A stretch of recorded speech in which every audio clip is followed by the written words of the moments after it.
So before we get started, there's a few things to think about. How you grind this will affect which way the tool cuts or if it cuts at all. So you want to think a little bit and act a lot. No, let's not do that. Let's think, you know what I mean. So let's think. So we have our blade. I should have made a wooden mock-up of this. And it's going to be cutting this hole, and it's going to be a scraping action like that. So it's cutting just like a scraper would. But because it's going around in a hole, the back side needs to be relieved.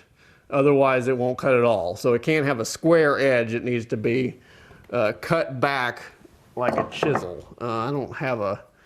So at any rate, let me draw this on something. So our blade is going to end up looking like this.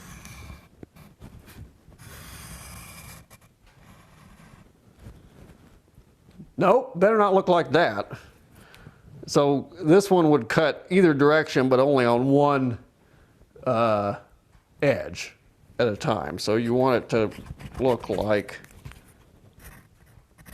this. And so now if this thing's cutting clockwise, both edges will cut at the same time. But you could also make it like this, and then you'd have a counterclockwise blade. So you really want to pay attention and think about which way it's going to cut. So if we look at it from the top view, this being the top and this being the bottom, we want to undercut. Let's see, how do I hold this? Well, let me just show you on the grinder. You want your table to be tilted up, so I'm at this angle there, and you want for it to cut clockwise. You want the bigger part of the reamer blade to be to your left, and this will undercut the proper side of the blade. If you do it this way, it will be counterclockwise. If you do it that way, it'll be clockwise. So you do it that, and then that to do your two edges. The angle of your grinder is not important at all. It just needs to be some sort of an angle. I used to do 45, and then Tim Manny came out with his wonderful reamer, and I looked at it, and it was 70. And I was wondering why I was grinding all that extra metal off. So I changed it to 70.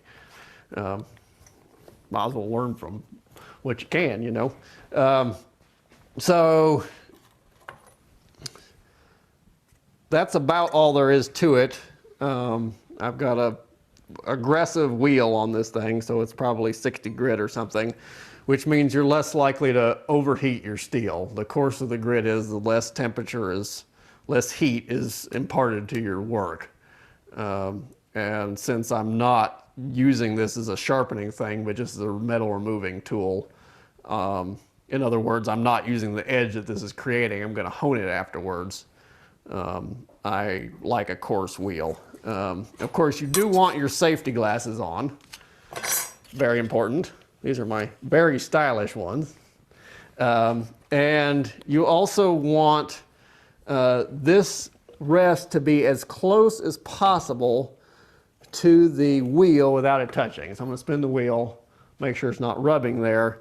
But because this is so thin, you can get a lot of vibration if there's much of a gap there. So you want it really close. I'm probably close to 70, but I could be at 80. I really have no idea what the angle between here and there is. It can't be up at 90. It needs to be something of a relief so that it can cut. I will say that it is much safer to have a grinding wheel with guards on it. This is crazy. So don't do this at home. It allows you to sharpen draw knives really well, but the idea of a wheel shattering at 1700 RPM and sending bits of rock flying at you is something to not be ignored. So now we want to grind these two edges. To do that, I'm going to put my fingers underneath this tool rest like that, and then use my thumbs very lightly to traverse the tool. So I'm practicing here without the blade. But these two fingers are giving me a reference point on the tool rest, and then my thumbs traverse the blade. So to do that with the tool, it looks like that. So you can pretty much get the whole thing there by traversing it. So turn it on. And then with these thin blades, it doesn't take long.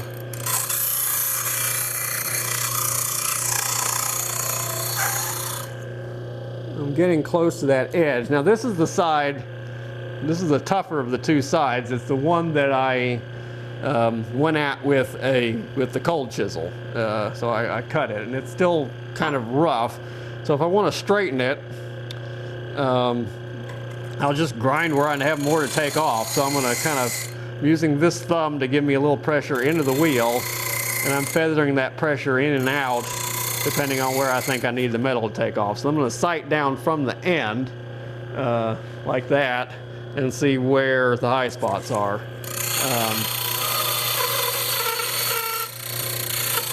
And you hear that little high-pitched whine. That's the steel bouncing up and down very quickly, which is along the same principle as one of those tools that trues your wheel. So you'll feel grit being drug off the wheel. It will wear your wheel out really quickly, so you try and avoid that. Another option would be to file this edge, but you still have this same deal, and then you'd have a flat that was actually straight. But you'd still have to take more metal off where the file had cut more and let none off where the file hadn't cut. So I don't know how much of an advantage that is. I've always just kind of done it like this.